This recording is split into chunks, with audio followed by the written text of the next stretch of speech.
Karena perbedaan yurisdiksi hukum, tidak banyak kasus dugaan korupsi yang terkait dengan akuisisi senjata di Indonesia dibawa ke pengadilan. Sebagaimana diketahui, TNI memiliki yurisdiksi hukum sendiri, sehingga penyidik sipil seperti Kejaksaan Agung dan KPK tidak dapat menyidik personel TNI yang diduga terlibat korupsi.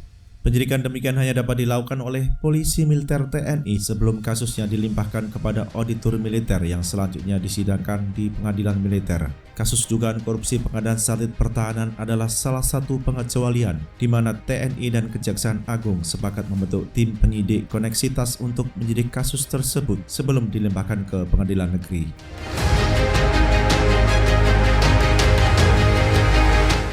Kasus satelit pertahanan yang dimulai sejak 2016 memang penuh kontroversi sejak awal. Nilai program itu berdasarkan catatan yang tersedia mencapai sekitar 849,3 juta US dollar, termasuk di dalamnya biaya peluncuran dan asuransi. Besaran tersebut cukup fantastis karena biaya pengadaan satelit secara lengkap termasuk biaya peluncuran dan asuransi pada pasar komersial rata-rata berkisar antara 300 juta hingga 400 juta US dollar saja.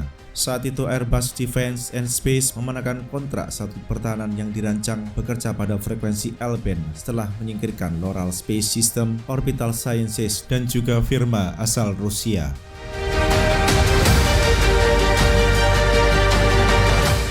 Kini status kasus korupsi satelit pertahanan yang terjadi sejak 2016 adalah dalam penyidikan tim penyidik koneksitas. Sejauh ini 3 orang yang telah ditetapkan oleh Kejaksaan Agung sebagai tersangka termasuk seorang purnawirawan perwira tinggi TNI Angkatan Laut yang saat itu menjabat sebagai Dirjen Kekuatan Pertahanan Kementerian Pertahanan. Nampaknya dalam waktu yang tidak terlalu lama lagi kasus tersebut akan dilimpahkan oleh tim jaksa penuntut umum koneksitas kepada salah satu pengadilan negeri di wilayah Pengadilan Tinggi DKI Jakarta. Di saat yang bersamaan, Kementerian Pertahanan kembali menghidupkan program satelit pertahanan guna memenuhi kebutuhan komunikasi pertahanan Indonesia.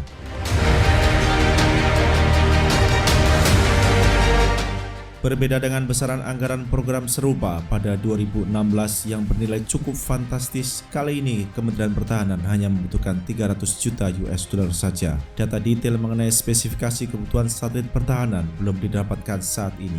Misalnya, apakah uplink dan downlink satelit itu akan menggunakan sistem enkripsi yang aman ataukah akan telanjang sehingga dengan mudah disadap oleh fasilitas intelijen bersama Australia dan Amerika Serikat di Australia. Apabila satelit tersebut akan ditempatkan di orbit 123 derajat bujur timur, maka dipastikan akan mengadopsi frekuensi L-band. Sebab orbit itu secara teknis memang lebih cocok dengan frekuensi L-band. Walaupun kebutuhan komunikasi pertahanan kini dan ke depan juga mencakup C-band dan Ku-band.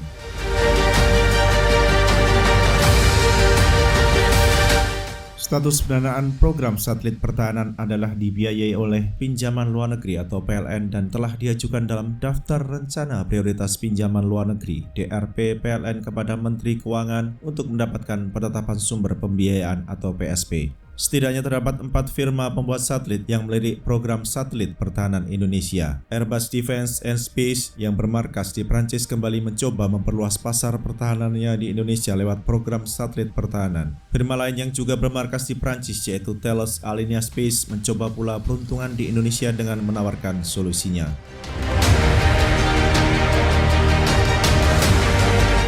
Perusahaan berikutnya yang mencoba mendapatkan kontrak dari pemerintah Indonesia untuk satelit pertahanan adalah Turksat asal Turki. China pun tidak mau ketinggalan dari perusahaan-perusahaan satelit Eropa di mana China Great Wall Industries Corporation memperlihatkan minat pada program itu. Kita akan lihat kepada perusahaan mana Kementerian Pertahanan akan memberikan kontrak tersebut apabila pembiayaan PLN disetujui oleh Menteri Keuangan. Salah satu hal yang perlu dicermati dari program satelit pertahanan adalah potensi dinamika geopolitik kawasan Asia Pasifik di masa depan. Apakah layak kalau Indonesia memberikan kontrak akuisisi satelit kepada China Great Wall Industries Corporation? Nah, sobat semua, berikan pendapat Anda di kolom komentar.